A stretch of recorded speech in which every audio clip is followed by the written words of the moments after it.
with the most notable change being there will be one way for visitors to receive moose bucks. That'll be completing an educational scavenger hunt that we're organizing.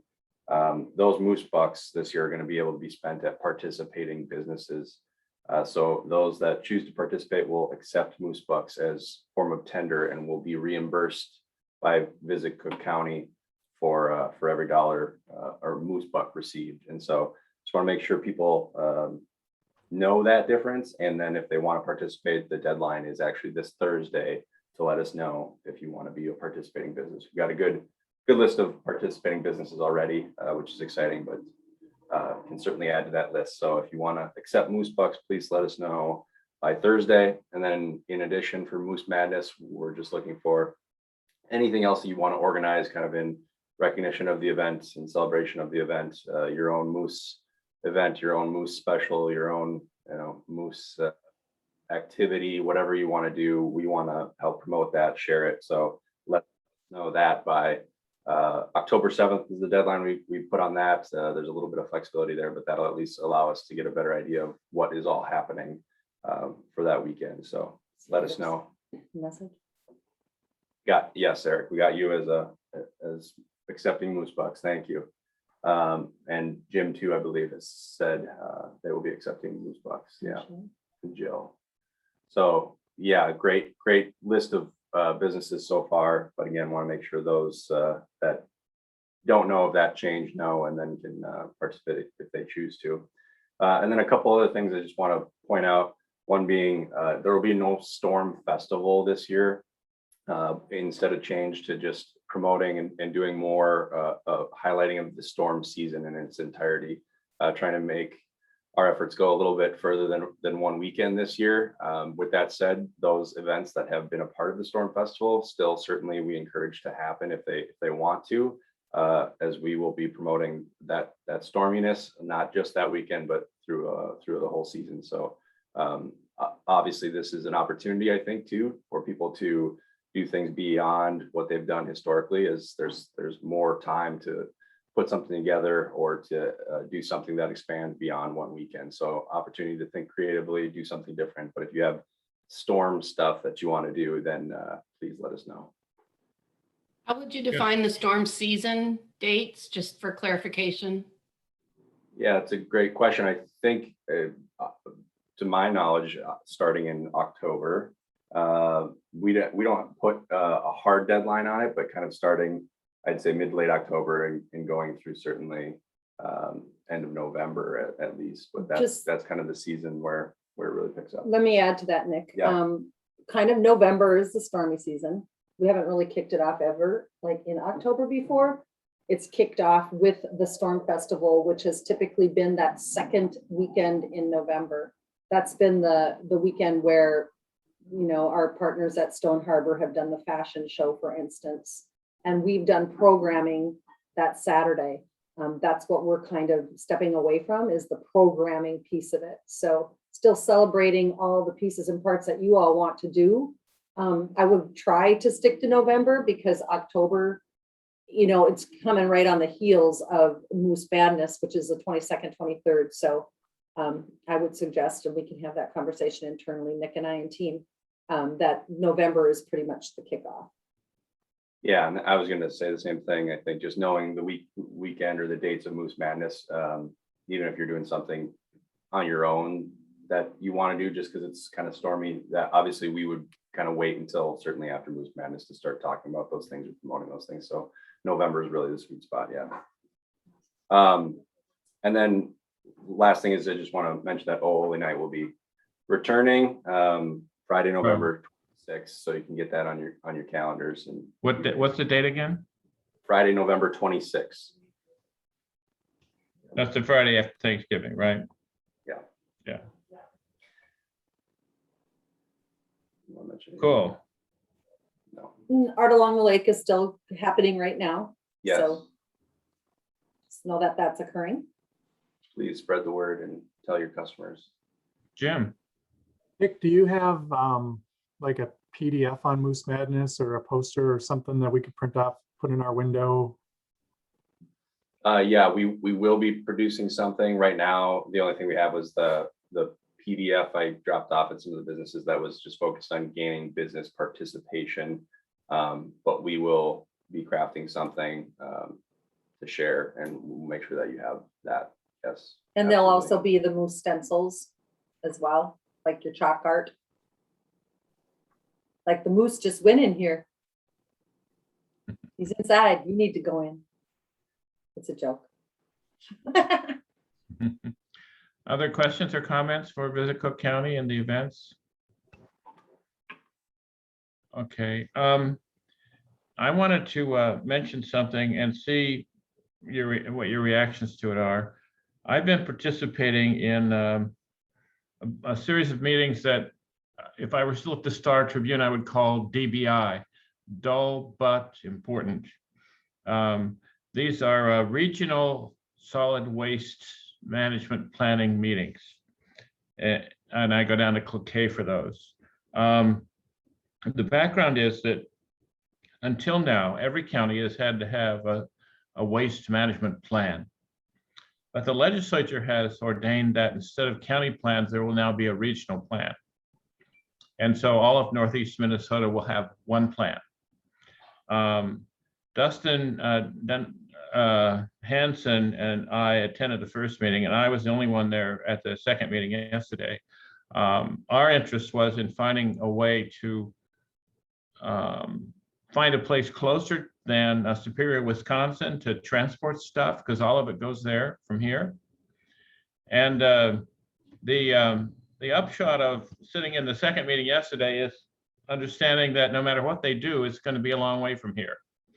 A woman from the MPCA said, well, you know, another population centers over near Virginia. How far is Virginia from you? Well, it's about as far as Duluth. So the point is, we're way out there. And so whatever they do, and they're going to de-emphasize landfills, where our stuff is mostly now landfilled in Superior, Wisconsin, for other ways of dealing with it, burning it, things like that. There's a whole host of technologies, but they're all going to be a long way from here. And so our costs are high now and are destined to go higher. But our focus needs to be on reducing the amount that we have to haul, hauling it in bigger trucks, which is a really interesting thing. North Shore Waste owns these smallish garbage trucks that we see around. They also own some big semis, but in order to take the municipal waste, which is our garbage, from the small garbage trucks and put it in the semis, they have to have an indoor facility, because once they take it out of the garbage truck, it is classified as toxic waste. So you can't do it in the open. So you need an indoor facility. And then you could load it into bigger semis, much more efficient, much reduced cost to transport it. You could also reduce the amount that we transport. Dustin has proposed creating a transfer station that would be kind of a comprehensive place where you would have an indoor transfer ability. You could compost a lot of organic waste and turn it, as the Lake Superior Sanitary District does, into soil that we use in gardens. That would reduce the amount, and you could also perhaps do a more comprehensive recycling in the same facility. Dustin's proposal would cost $1 million, and they don't have that. So the thing that I want to suggest to the county board they pursue is going after bonding, where the county would own it and then contract. They have to bid it out, because we have both Nelson's in Tofty and North Shore Waste. But I'm guessing that it would be North Shore Waste who would manage it. And it really could be a really win-win thing for us. But again, is this a topic that you folks would find compelling if I continue to report on it? Because it's okay, good. I'm glad to hear that. So it just became very clear to me yesterday that Dustin's proposal makes a great deal of sense. but it's going to take, well, it's going to fall into our channel probably, where we take it to the legislature and work over several years to get some bonding. State bonding can only go to a public entity. It can't go to a private business. And that's one reason why this would need to be a facility owned by the county, but contracted with a manager. And it could be, we might even find a way to deal with all that plastic that I know the businesses in Grand Marais, even if they don't use plastic at the end, their stuff comes wrapped in plastic and styrofoam. And I know that really frustrates people. And so there may be a way to work that into some kind of comprehensive solid waste management. But the most important point is there's no getting around the fact that we're a long way from everywhere, and transporting that is, we need to transport it in bigger loads, and we need to transport as little of it as we can. So those are the goals. Anyway, any questions about that? Linda?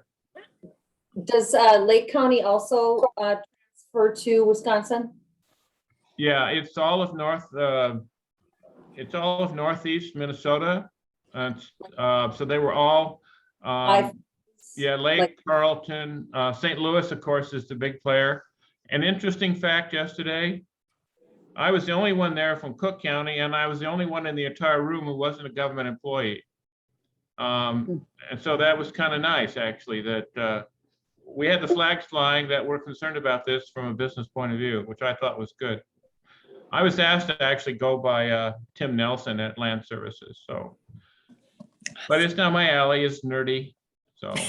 Has the county been involved so far? Well, Tim may attend a virtual hearing tomorrow, but Tim asked me to be involved. And so my next step is to talk with Dustin and Tim about bringing to the county board at least an initial report that suggests we explore this. I talked with the MPCA woman from Duluth yesterday. She was very excited that we might do this, but she said it would be very important that the regional plan, which will be created over the next 2 years, mention in the actual plan that Cook County's exploring this possibility. So so I need to present with the others to the county board that that we should actively explore how to do this. So that's the next step. Thank you. I'm just curious, is the recycling part of it integrated into the overall plan? It isn't, there is no plan now. So into the regional plan, yes, it would be. Into what we do within that regional plan, Jim, we need to address that. The irony is that right now they're making some improvements to our recycling center. It's to reduce the cold for the workers who are there. There were areas of it that weren't insulated at all, and it could get below zero in there. So they're insulating it and improving it so the workers will be more comfortable. But yeah, a more comprehensive recycling program, I think, is part of that. One point I tried to make to this meeting yesterday is I don't understand why we let the markets drive recycling totally. If it's good to keep some stuff out of the waste stream, then it's good to keep stuff whether it has a market or not, like the thin plastic bags and things like that. So the recyclers don't want them. Perhaps it could be collected and something done with them rather than just let them go wherever they will. So yeah.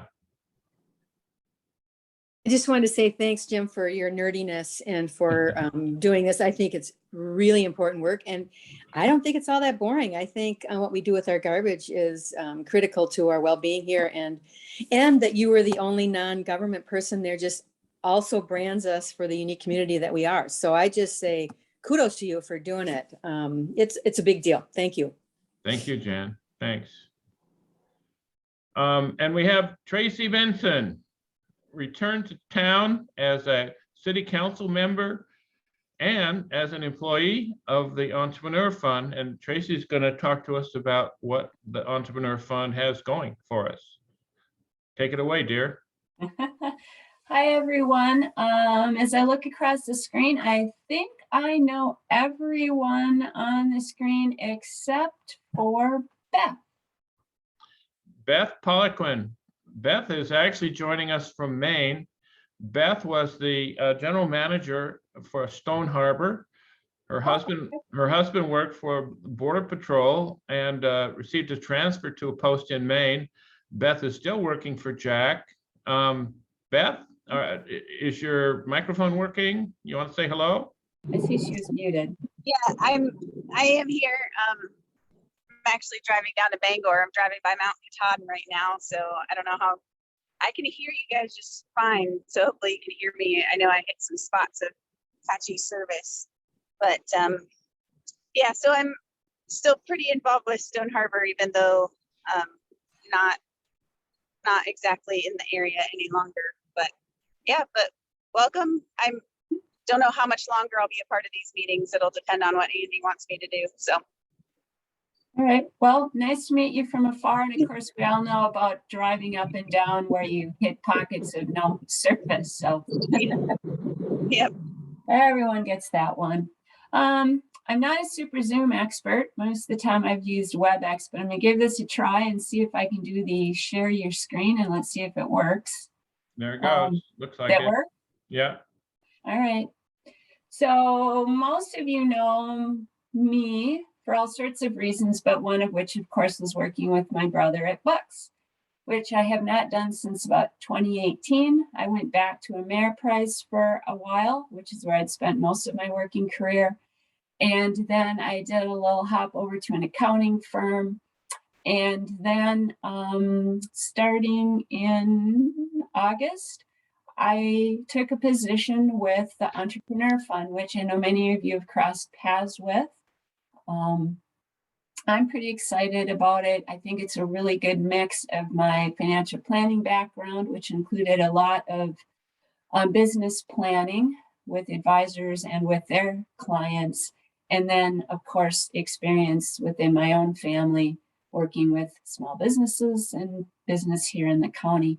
And working for a nonprofit, my focus is to be helpful, which I particularly like about the whole piece. So many of you have worked with the Entrepreneur Fund. It may not be something completely new for you, but their whole focus is to drive economic development and well-being in our communities through small business owners. I think it's pretty self-evident to everyone, and we'll never be depending on a large corporation to come in here and to create or save jobs in our community. So it really depends on people all like you to make things work. And these are all of my new co-workers, and they're spread across a pretty broad range. I was a little surprised to find out that the Entrepreneur Fund goes all the way down into Stearns County. And then of course I knew it did all of the Arrowhead and Duluth and the range, but it's a pretty broad reach. They have, in those stars that you see, are the 2 women business centers.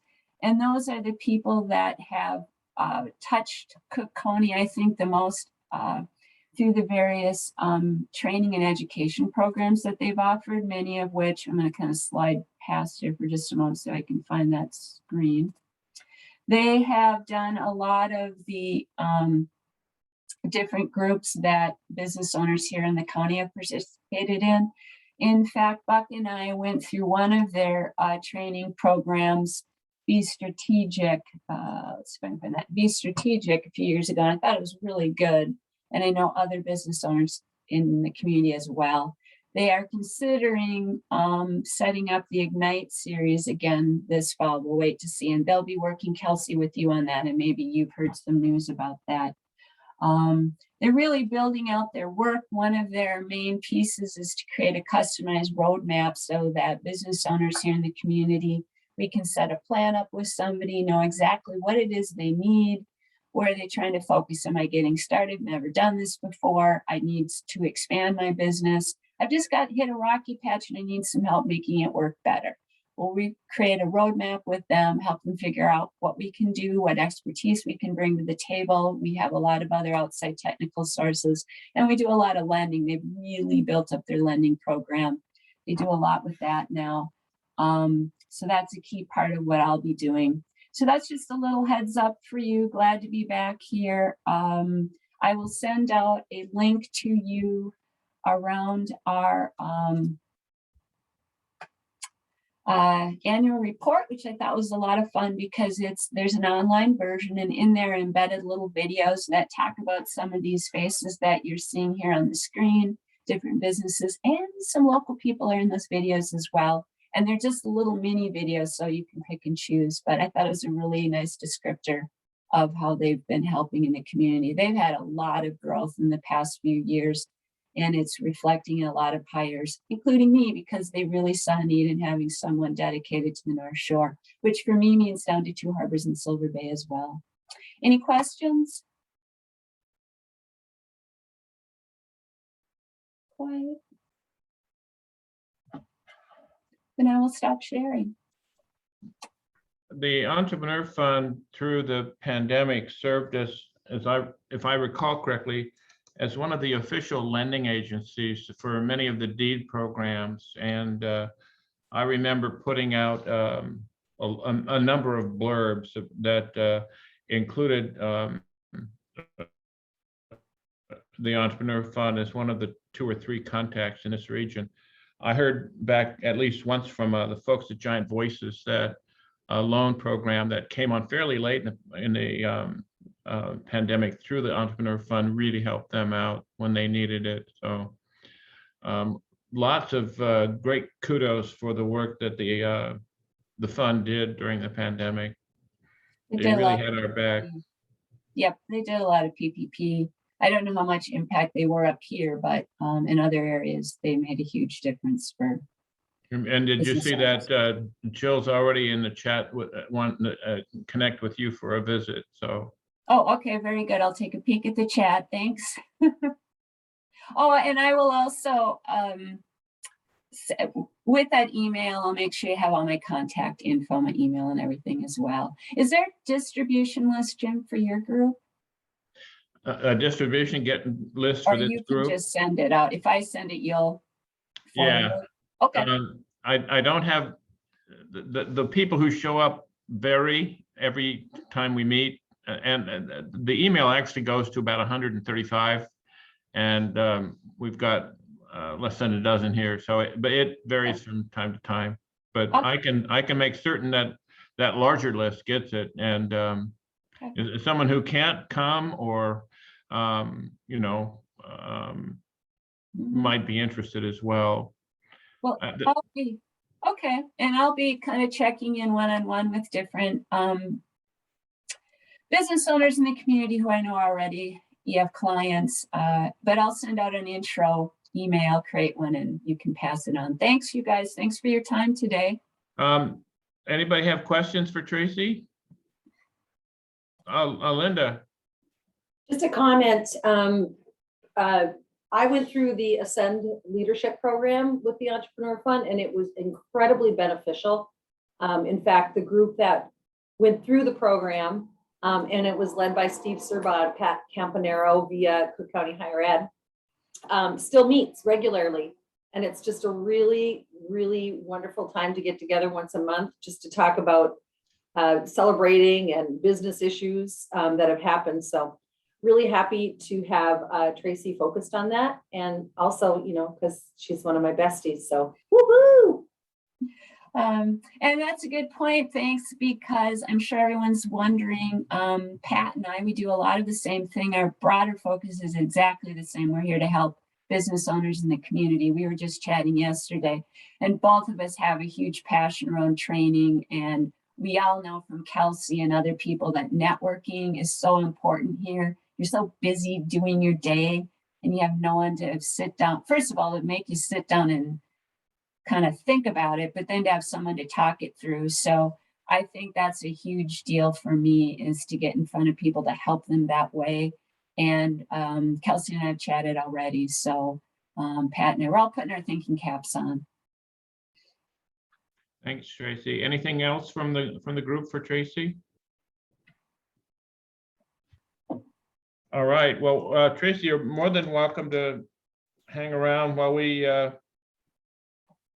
go through a bunch of other stuff. I think at this point, we're going to go around the room and see what's going on in everybody's world. And Jill Terrell, we will start with you. Things continue to be busy at the store. We actually kind of hit the wall and decided we were going to close for a few days. We all just needed to regroup. So we will be going down to 5 days a week instead of 7 between now and the end of the year. But it's because things are going so well that we can't keep up. So that's a good problem to have. That's Yeah, all. great. Thank you, Jill. Kelsey? Wait a I'm minute. sorry. Excuse me, what days are you going to be closed, Jill? We'll be closed on Sundays. Couldn't Thank hear you. you, Jill. Sundays and Mondays. Thank you. Okay, Kelsey? Yeah, we're starting to roll out our programming for the fall. We have our CPR classes coming back every month. So if you have anybody that needs to get CPR, first aid, or AED, or any combo of those, please let us know. Check out our website. We also have 2 that I think might be beneficial for this group. A cultural index human resource presentation. That's going to be on October 20th. And that's a tool that Cascade Vacation Rental uses. It allows people to do this survey before they would get hired. That gives some insight into them and sees how they may be aligned with the job that they would be potentially hired for. And it is definitely a tool that you would have to pay for, but it is an interesting one to learn about anyways. Like, we aren't necessarily using it hired, but it was just an interesting thing to learn about the alignment between both the employee and the actual position and your company. We also will be having October 25th, a goal setting and accountability in the workplace workshop. And I think this is really perfect for both employees and those that are managing or are owners, kind of in that world that is just really hard in the ever-changing, super busy world to figure out how to set goals, and then also how to hold people accountable and hold yourself accountable to those things. And what are some tools that we can utilize to do that, and tricks. And so if you have questions about either of those, otherwise, I'll be putting the links in the chat. And if you have anything I can do for you, please let me know. We will be offering a fair share of more trainings coming up every month from now on. So any insight into what would be beneficial to you guys, especially as you have some pockets of time that might be a little calmer, let me know what could be beneficial. Thank you, Kelsey. Jim Joins. Business is good. It's at a pace that we like. Obviously, the clientele has gotten older and they move at a more manageable pace. So it's been really kind of an enjoyable fall. Other than that, we just keep going.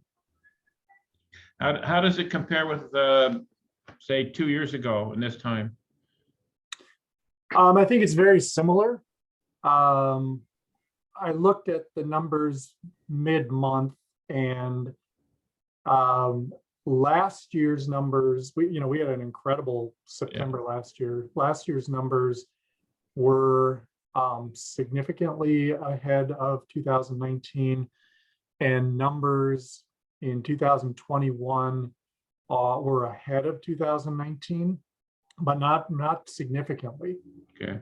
So, certainly last year was, for us, and as far as looking at the, people on the shore, last year was kind of a incredible explosion.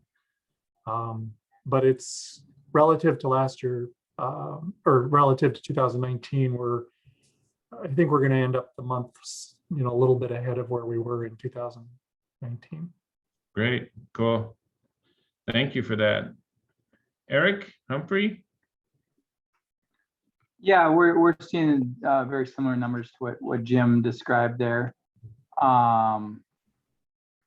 And everything else is rolling along. Just wanted to reach out to anybody that would have info for the foreign worker program for next summer. We haven't really done that directly before, and we'll be looking into doing that.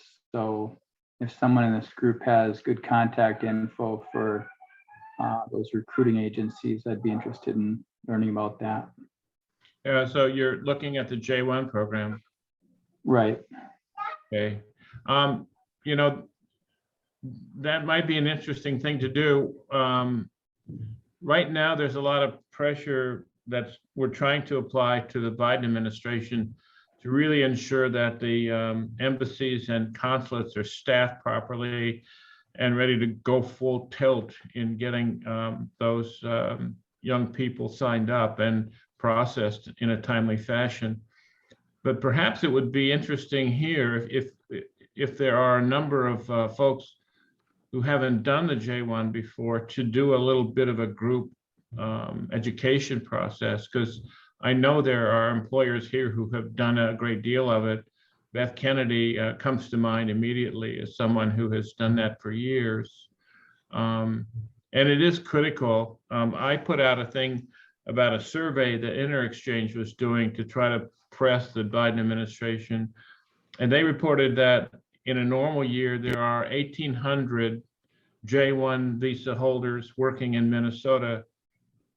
And this summer, there were 257 in the entire state. And I'm willing to bet that we have that many in Cook County alone in a normal year. So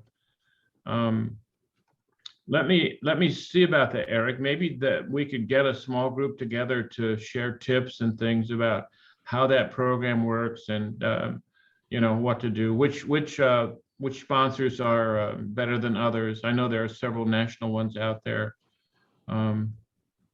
So I'll ask. I'll start with Beth Kennedy because I think that she knows this program inside and out.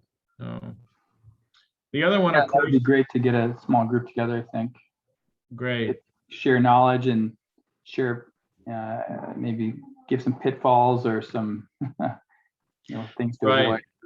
The other avenue, by the way, I do know is it's the one that Sid Backlund has used frequently, and that is that when these kids come, they really want to work, and he's traditionally offered them second shifts. So they're working primarily at the fudge shop. They might go over to Sven and Ollie's and work a second shift. So that's another role that you might explore. It's not directly recruiting the kids, it's providing them with additional employment opportunities. Yeah, and we've done that a fair amount in the past. It's just this season, the limited folks that came over got sucked up with the higher, all the restaurants with the tipping, and we couldn't compete with that. So we thought hiring directly would be a better route. alleviate Yeah. that situation. I don't know. I'm just kind of wanting to get more information and if it's back to normal, then maybe we don't need that to be a direct sponsor. But I just want to have be better prepared for next summer. And you see it in the chat that Beth is saying it's much better to contract for your own. And I know that she has relationships with these folks that have continued for decades, still going to Eastern Europe to visit them and see their children and all the rest of it. So it's really cool. And she's said she'd be more than happy to help. So I'll be talking to her to see if we can't set something up. And perhaps at the same time provide an update on the national scene there and see what's going on. So visit Cook County, Linda and Nick. Do you have anything to add? No, well, I just want to reiterate Art Along the Lake happening through Sunday. So please, go support our great artists. And Yeah, absolutely.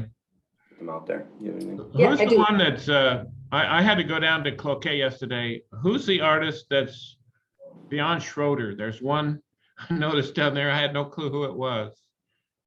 Anyone know? Beyond Schroeder. I'd have to check the map. I'm not sure who would It be was down very there. interesting to see those Art Along the Lake posters that far south. Yeah, really across the whole county, this event spreads, which is exciting. Tracy's got her map out. I'm mute, Tracy. You're muted, Tracy.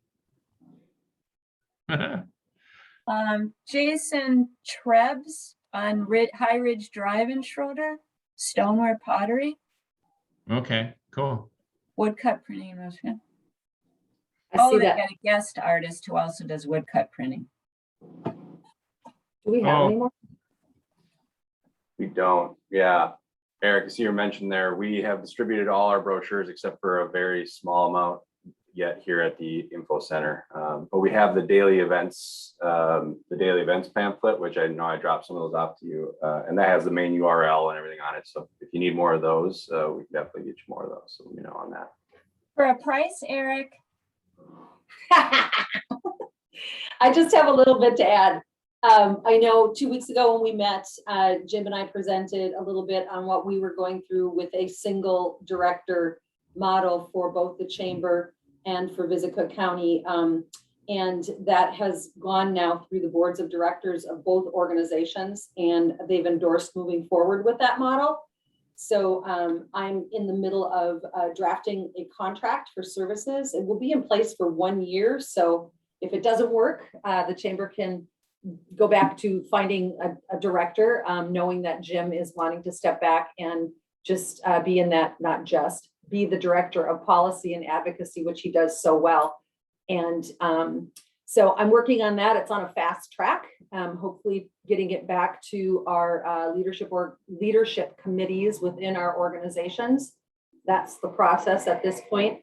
Really hesitating to go out broad with this, like on WTIP, we've been asked to do an interview, but I really feel we need to give the respect to our organizations and having them look at a contract and making sure it's all palatable before we announce this. That said, we do need to get something out to our chamber memberships, Visit Cook County being one of those, to let them know that this process is happening.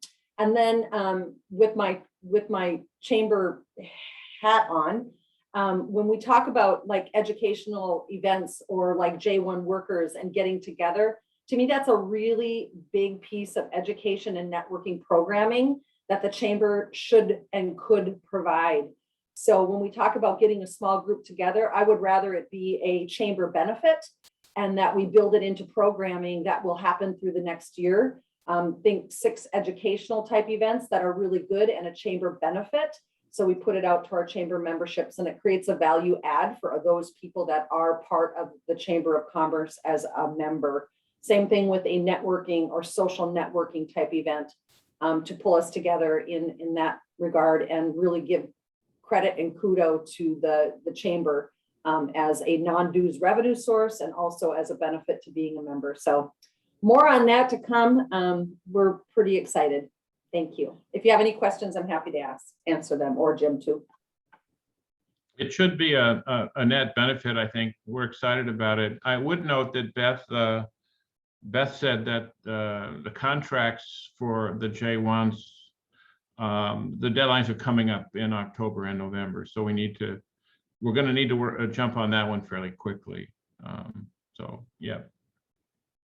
One other side note I would just throw out there that Cheersey had some really, really nice media appearances. I think it was yesterday, and Linda, tell her she knocked it out of the park. She's awesome.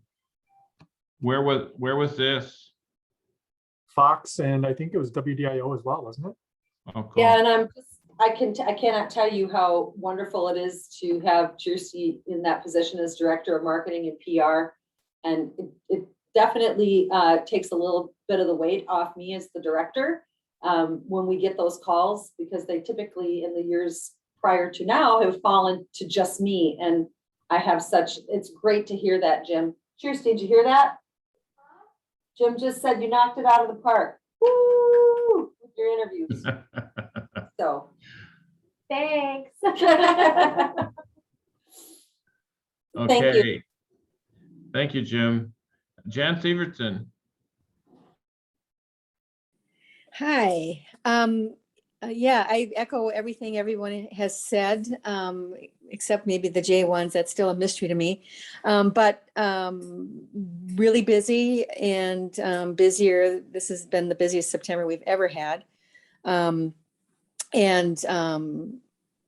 Grateful for all of that. The weather is fantastic. I mean, it's It's just a great fall. The trees, I was a little worried that, with the drought earlier, that we wouldn't have this dramatic fall season, but it seems like the trees recovered and are doing really well. I did want to mention that we are doing our annual, as our annual Art Along the Lake, we do a raccoon firing on this first Saturday in October. And we're doing it again this Saturday. And Richard Gucciala and Karen Rossetti bring up a bazillion teapots or tea bowls that they threw for the last few weeks. And then we set up tables in our back parking lot, and you can come and purchase a tea bowl for $20 and glaze it yourself. And then they build a kiln and fire it raccoon style. And it's kind of a dramatic, really fun event. And then you get to take it home. It's sort of awesome. And we've had people that have done this event every year since the beginning. And I think we've been doing it for 10, 15 years. I'm not sure. But last year was the first year we didn't do it due to COVID. And there was a couple that celebrates their wedding anniversary here doing that every year. And Karen and Richard opened up their studio in Duluth and let them come to Duluth and do their annual raccoon event with them. So it's a great event if you like working with your hands and like to experience the magic of art, because really raccoon is one of those magical experiences. You really don't know what you're going to get till the end. So it's really fun. So yeah, I just want to say that, and thank you everybody for all your great work. Thanks. Thank you, Jen. Tracy, anything to add? No, but the raccoon thing is really fun. I've done it before. I enjoyed it a lot. Oh, and one of the other people, I'm just going to offer out her name, whether she has time or what, but Lee Bergstrom has been bringing in 1 to 2 people every year for many years from usually Eastern European countries to help them at Thompsonite. So I think that's another person people could maybe, bring in, at least ask if she could be brought into the conversation to offer some insights. Yeah. Because that's a small business, and it's just 1 or 2 people, and that may fit what other people need. Yeah, absolutely. Thank you, Tracy. Beth Kennedy?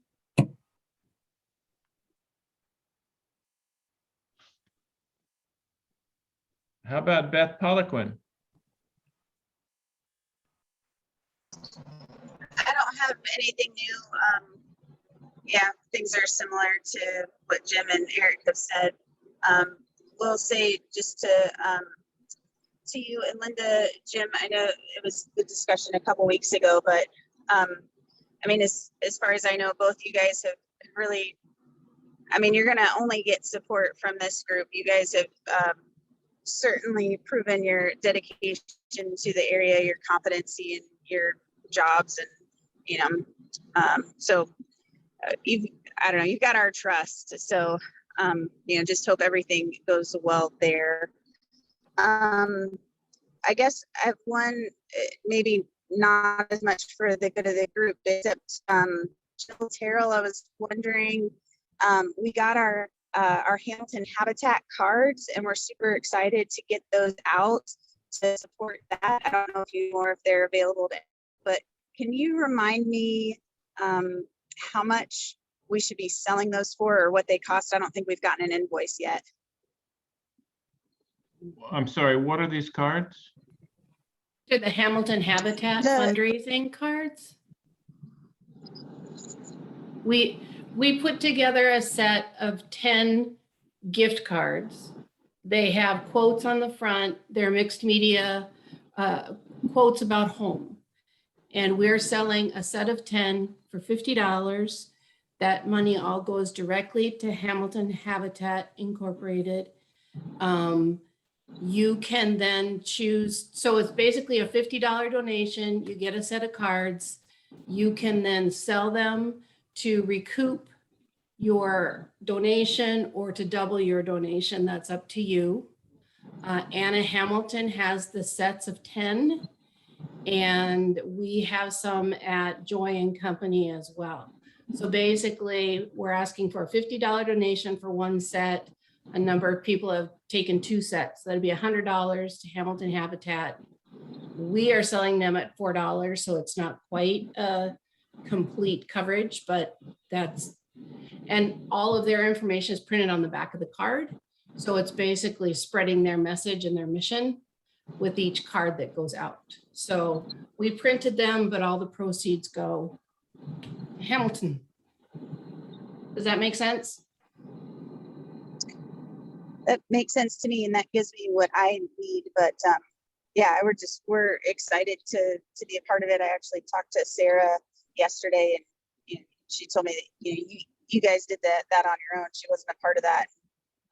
So I think they're grateful, and yeah, we're just excited to be able to participate in that fundraiser. They're doing some good stuff that is so needed in Cook County. So thank you. thanks. And Eric also, I know Anna dropped some off there. Thank you. And we're still figuring out, is she invoicing or am I? So I'm sorry that we dropped the ball on that one. But just with selling the cards, our initial printing, would be an $8,000 contribution to their costs. Cool. And I think I wrote them a check, if I recall right away. So I think we're.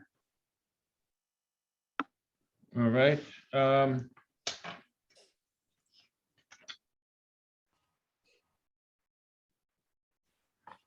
Anyone have anything else for the good of the group?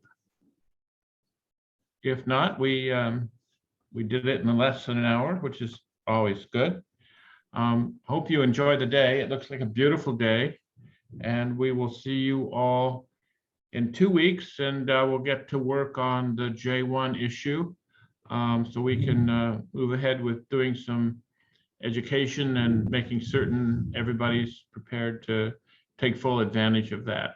And if anybody wants information on the H-2B visa program, that's quite expensive. And so it tends to be the large employers who can afford to hire the attorneys and do that. It costs thousands and thousands of dollars. So, but if anybody wants information on that as well, they can stay longer than a J1. So J1s are normally here for 10 weeks or thereabouts, and then go traveling for a few weeks, and then go home and go back to college. That's basically what they do. So, all right. All right. Well, thank you all. Thank you. Bye-bye. Oh,